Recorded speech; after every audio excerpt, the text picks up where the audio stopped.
Hey there, Cindy Williams here. I am here to talk about something that's a little bit different than my normal conversation. Normally, I work with travel agents and travel agency owners and travel business owners all over the world as a consultant because I've been in the travel industry for over 25 years. But today I'm coming to you to tell you your travel agent may need a hug, and I want to tell you why. First and foremost, the fact that you're watching this video tells me you probably have a travel agent, so that's a good thing.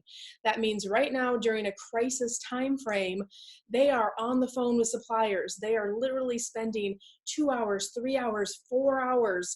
We were up to as much yesterday waiting on the phone to change or modify or cancel reservations as we kind of navigate this crisis. And they're also advising you, right? They've already done the work of planning your trip, putting it together, carefully crafting it. They're also making sure for those of you that are stuck out of the country, how do we get you home, right? They're working with what's the latest information at the embassy? Where are the most recent resources? Where's the most recent information? And they know who to call for what. So the good news is if you're using a travel agent or a travel advisor, they're handling all of that chaos for you. They're advising you. They're taking care of that situation. And for that, of course, I'm sure that you're grateful. But something I wanted to really come to you and share with you that a lot of people don't know and your agent may be too embarrassed to tell you, but it's really how our compensation works in the travel industry. First and foremost, we are all a 100% commission. And yes, that's absolutely part of the job. That's what we signed up for. So we're not making excuses. That's not what this video is about. But I want you to think through all of the work that your agent has already done for you on whatever vacation that you have planned, or maybe vacations you've planned in the past, and the hours that goes into not just crafting the initial vacation, but monitoring that vacation. And then in a situation like this, where we get almost to the finish line, you're about to travel in the next couple months, and it might not be in your best interest to travel. What happens to the travel agent at that point? Well, basically, they are working for free or have worked for free for this entire time. If you don't travel, we don't get paid. That's how our relationship with the travel suppliers work. And sometimes it's not the right decision for you to travel. And that is what we're going to advise you, even though it's going to cost us money out of our own pockets. So this is one of those things, not to whine and not to complain, but here's some things that you can do that I want you to think about next time when you're working with your travel agent on an ongoing basis to think about.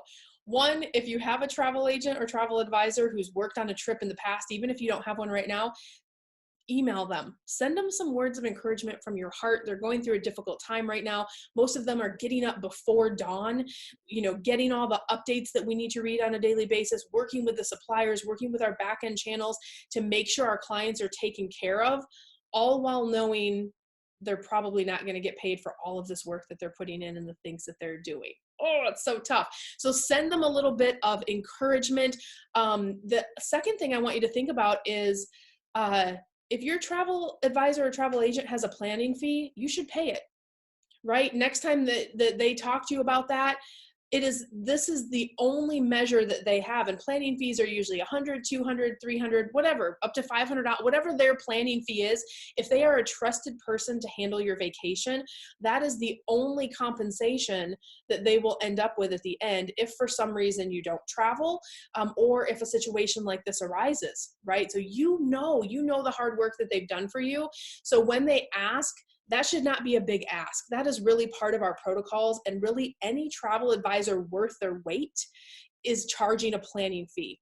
The ones who know the best information, know how to navigate these types of difficult waters, always do the best by their client, because that's the way that they protect themselves, that even if they're not going to have a great month, well, at least they had that little bit of a planning fee. They're going to do the right thing by you. So when they ask you for a planning fee, do not flinch. Get out your credit card, pay it every single day and twice on Sunday.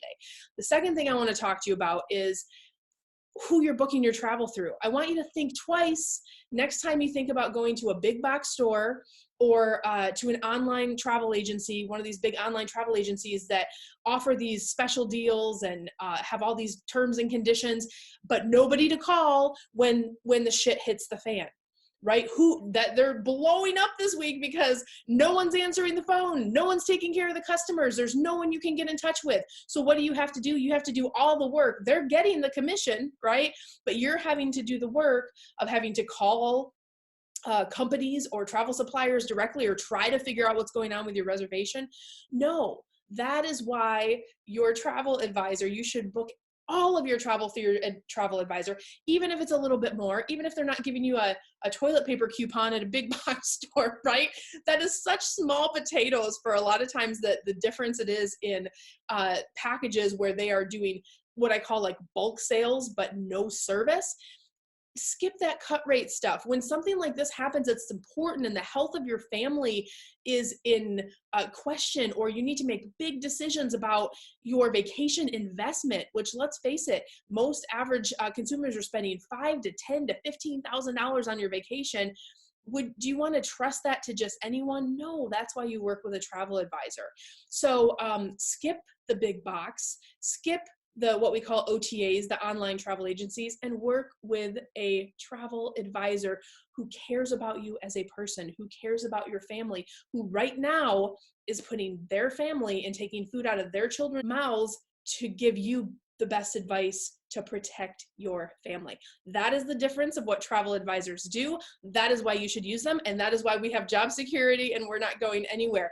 I love you so much. I hope this video finds you well. And if you are a travel advisor, travel agent, travel owner, you are welcome to share this video anywhere that you would like. You have full permission to do that. I love you guys so much.